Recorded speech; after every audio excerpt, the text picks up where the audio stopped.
Introducing the Mr. Good Media. Put in the effort. Go the distance. The lend a hand man with a plan. Your host for the evening, John Clay. Let us explore the vastness of the internet, looking for information on anything from complex situations to fun facts. Ladies and gentlemen, turn up your sound and dive with us down the rabbit hole.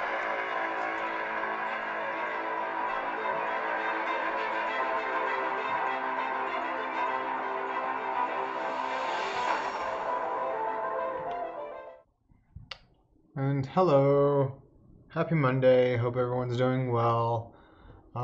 Just kind of looking at things, and we're gonna see what we can discuss today. Again, if anybody has any information that they want to look at, you just let me know, and we'll get to talking about it. Hope everyone's having a good day. Happy faces. Let's see where we can go from here. So we'll get this going. So the first topic that I wanted to look at was a tiger at the Bronx Zoo tested positive for the coronavirus. I didn't even know cats could get the coronavirus. So I'm kind of curious as to what that means for us in our society. Just want to know. So, common questions. Can pets get the coronavirus? At present, there is no evidence that companion animals such as dogs or cats can be infected with the virus. However, it is always a good idea to wash your hands with soap and water after contact with pets. Let's see. Should I have contact with my pet if I have the coronavirus? When possible, have another member of your household care for your animals while you are sick. If you are sick with COVID-19, avoid contact with your pet, including petting, snuggling, being kissed or licked, and sharing food. If you must care for your pet or be around animals while you're sick, wash your hands before and after you interact with the pets and wear a face mask. Who is most at risk for the coronavirus disease? People of all age can be infected by the new coronavirus. Older people and people with pre-existing medical conditions such as asthma, diabetes, heart disease appear to be more vulnerable to becoming severely ill with the virus. One of the things everybody talks about, the cough, the fever, the congestion. One of the things I recently heard about through a discussion with a friend of mine who's a nurse is she was telling me that a lady that she had sent off to get diagnosed had also been complaining of diarrhea and abdomen pain. So apparently it has some GI effects as well that I hadn't heard discussed until today, which I found fairly intriguing. Just hearing about the fact that, there were GI issues associated with the coronavirus. What happens when you get the coronavirus? People with COVID-19 generally develop signs and symptoms, including mild respiratory symptoms and fever on average of 5 to 6 days after infection. Going up to the range can be 1 to 14 days. Have mild disease and recover. So, I want to know, they're saying it can't be on household animals, but how does the tiger at the Bronx Zoo test positive for coronavirus? So, Nadia, a tiger at the Bronx Zoo in New York, has become the first of her kind to test positive for the coronavirus.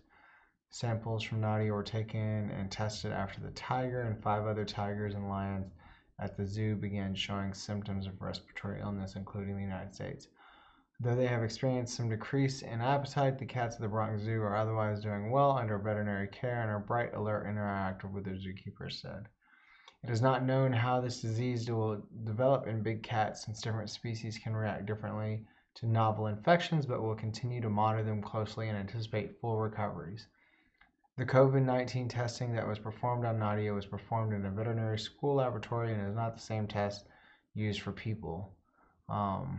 Interesting. The animals were infected by a zoo employee who was asymptomatically infected by the virus while caring for them, according to the zoo.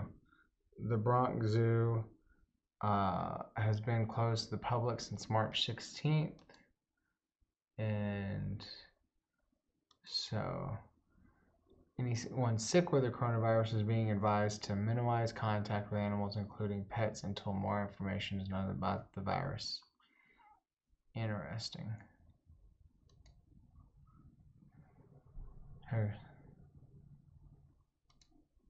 Your cats are probably okay.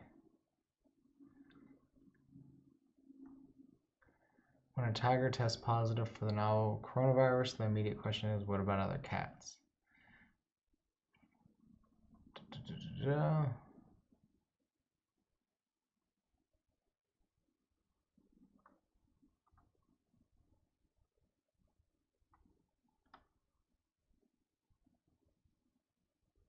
So, one of the things that gets me about this virus is it was supposedly done on a wet market in the Wuhan region, province, whatever you want to call it.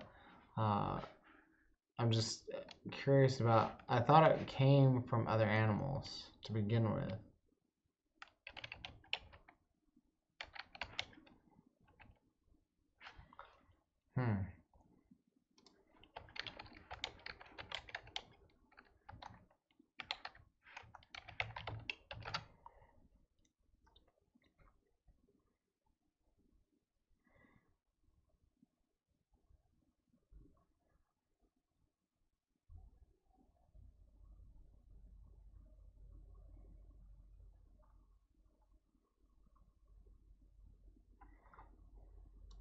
So, here, origin of COVID-19, there we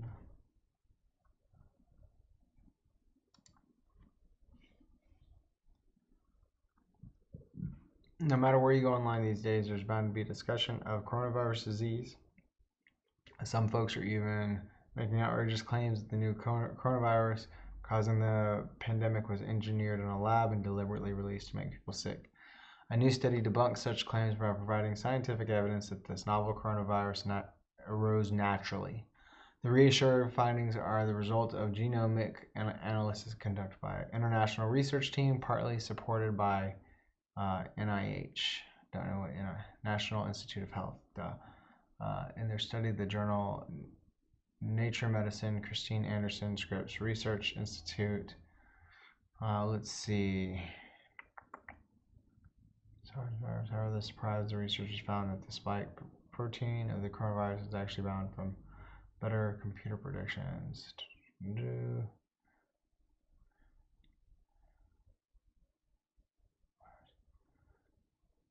I'm just curious about, they're talking about the SARS and MERS, which arose from camels,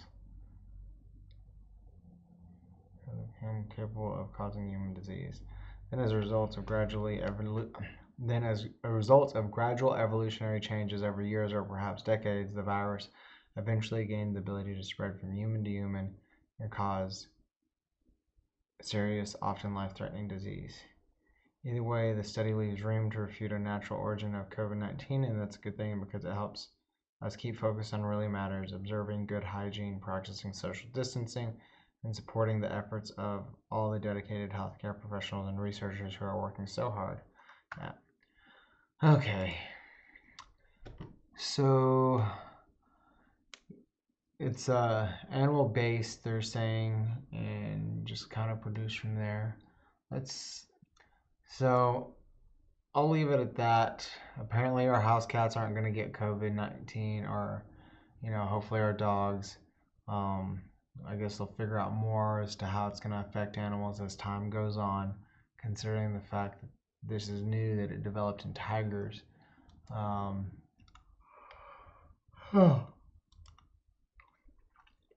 was looking online today, and a few things I found that I thought that aren't about the virus. So, U.S. labels white supremacist group as a terror organization. The action by the Trump administration was the first time the U.S. has used the designation on white supremacist group. The Russian Imperial Movement is a small group that operates out of St. Petersburg. Never even heard of them. So we can Google that. Russian Imperial Movement.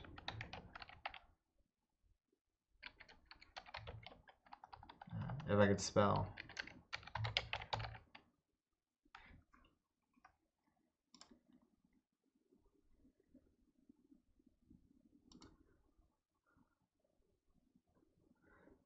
U.S. Department of Defense. Since 2015, the world has seen a surge in white supremacist terrorism. Last month was the first anniversary of the horrific terrorist attack on two mosques in Christchurch, New Zealand. The United States is not immune to this threat. We've seen attacks targeting people because of their race and religion in places like Pittsburgh, Poway, and El Paso. I don't even know where Poway is. Never even heard of it. Countering this threat as a top priority for the administration after the El Paso attack, President Trump said, "In one voice, our nation must condemn racism, bigotry, and white supremacy." It's pretty interesting that he says that, and then everybody's like associates him with white supremacy. I don't know. Blows my mind how people talk so poorly about him. I don't think he's the most well-spoken person, but he's not this evil individual that I believe he's out to be. These designations are unprecedented. The first time in the United States has ever designated white supremacist terrorists, illustrating how seriously this administration takes this threat. Russian Imperial Movement is a terrorist group that provides paramilitary style training to neo-Nazis and white supremacists, and it plays a prominent role in trying to rally like-minded Europeans and Americans into a common front against the perceived enemies. RIM has 2 training facilities in St. Petersburg, which are likely being used for woodland and urban assault, tactical weapons, and hand-to-hand combat training. This group has innocent blood on its hands. In August 2016, 2 Swedish men traveled to St. Petersburg and underwent 11 days of paramilitary-style training provided by RIM. Like I said, I hadn't even heard of them until today looking this up. It's interesting that is going on. 21st century kind of start to, go away from the blaming races for the issue. There's bad people just across the board, no matter the color of the background. So, that just goes to say, for me, I feel like, people get caught up in circumstances. It's hard for us to, if you're on the side of equality and understanding, it's hard for you to wrap your mind around people that feel that way, but you have to also kind of put it in the perspective of, you don't understand their raising or their background, where these individuals come from, is different for everybody. So, you take it as it is. I don't encourage it, but I do try to say, when you're looking at people that have this prejudice, why do they have this prejudice, and is there any way that we can break that down and try to get it assimilated to where, all of us are working together? Because, a prejudiced person comes in contact with just someone, and then we're prejudiced against prejudiced people, which makes sense. I'm not saying, like I said, I'm not condoning being prejudiced, but I am condoning the thought process of, trying to help an individual who has, a mindset that isn't to the benefit, trying to help them break that barrier and get past that so that they can grow as an individual, and just allowing more understanding within our society. I think a good story about that is I saw this story, I believe it was a black man that, he went and made friends with people from the Ku Klux Klan, and he converted a large number of people that were in the Ku Klux Klan to being non-racist. We can even look into that now. Converting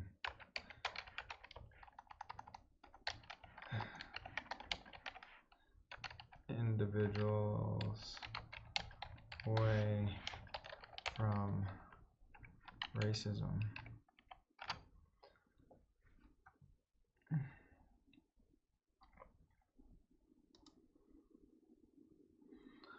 There we go.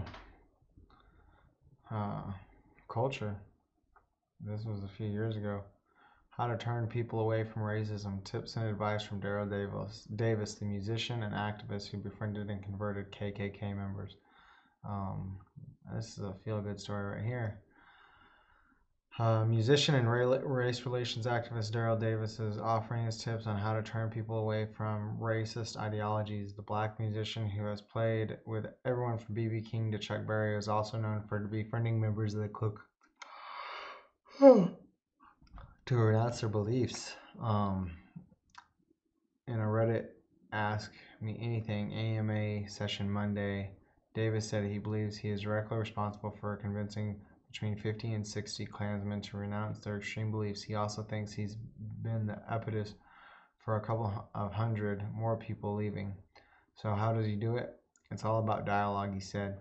I mean, yeah, talking with people is super important. The more we talk, the more we're going to be able to grow. Davis wrote the following instructional guide, if you will, in response to a question asking how to prevent people from turning to racism. People make the mistake of forming anti-racist groups that are rendered ineffective from the start because they only invite those who share their beliefs to their meetings. Right? So provide a safe and neutral meeting place. Learn as much as you can about the ideology of racist or perceived racist in your area. Invite that person to meet with your group. Very important, listen to that person. What is his or her primary concern? Place yourself in their shoes. What would you do to address their concern if it were you? Ask questions, but keep calm in the face of their loud, boisterous posture if that is on display. Don't combat it with the same. True.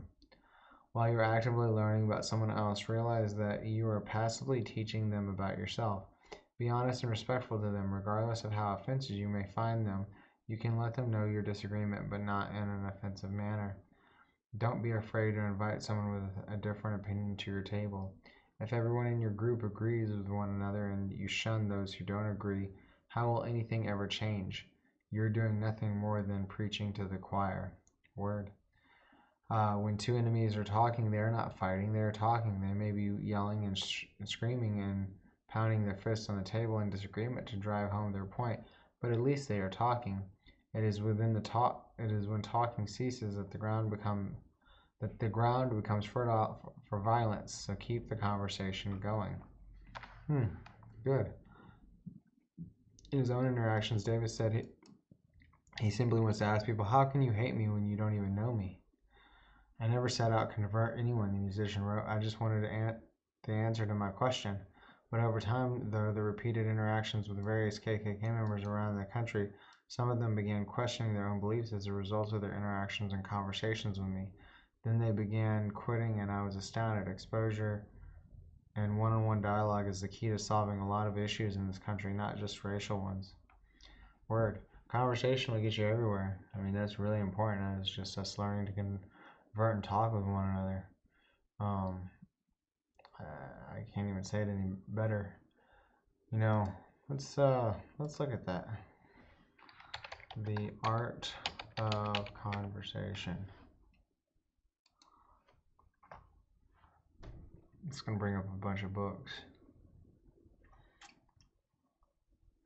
How can I improve my conversation skills? Talk slowly. Typically, good talkers don't rush into a conversation. Hold more eye contact. Most people keep eye contact about 2/3 of the time or less when they're talking. Notice the details. Give unique compliments. Express your emotions. Offer interesting insights. Use the best words.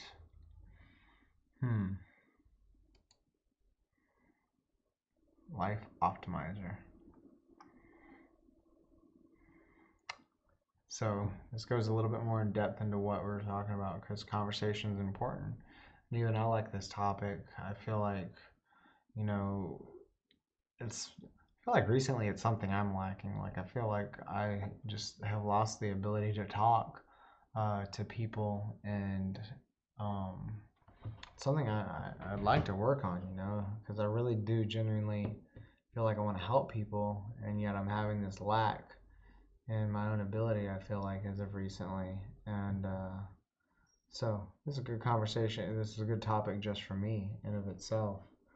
Um, Typically, good talkers don't rush into conversation. They take their time when they reflect on something, and when they say it out loud, they act as if they have all the time in the world. This makes them come off as centered and collected. Model this way of talking, and you will create the same effect.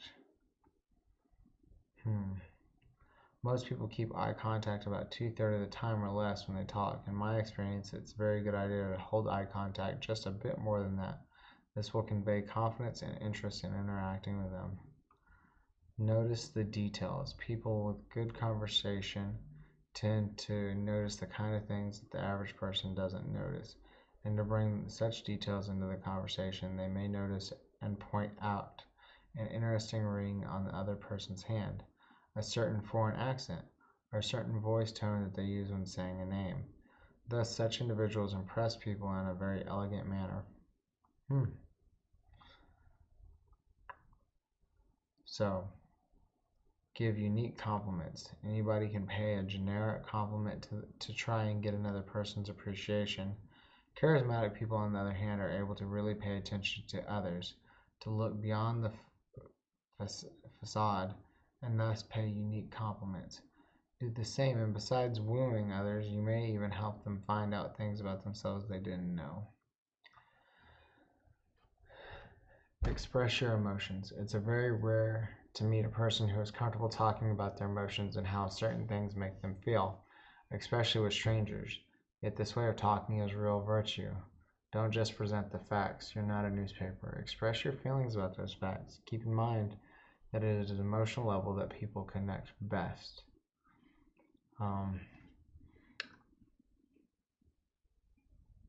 Anybody can talk about the news or express basic opinions, but it's good talkers can frequently tell you things you didn't know and you'll find fascinating. This is why it's good to have knowledge into fields such as psychology or sociology and bring such knowledge out at the right moments in conversation. Yeah, the more you know. The ability to talk smoothly has a lot to do with choosing the precise words to convey your precise feelings or thoughts.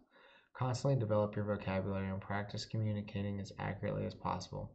It will help you develop a way with words and allow you to express yourself more easily. Conversation skills don't improve just like that. It takes time, practice, and the ability to learn at a rapid rate from your own experiences. On top of this, they have virtually no limit to how far they can be developed. Consider your relationships and social life constitute one of the fundamental components of your life.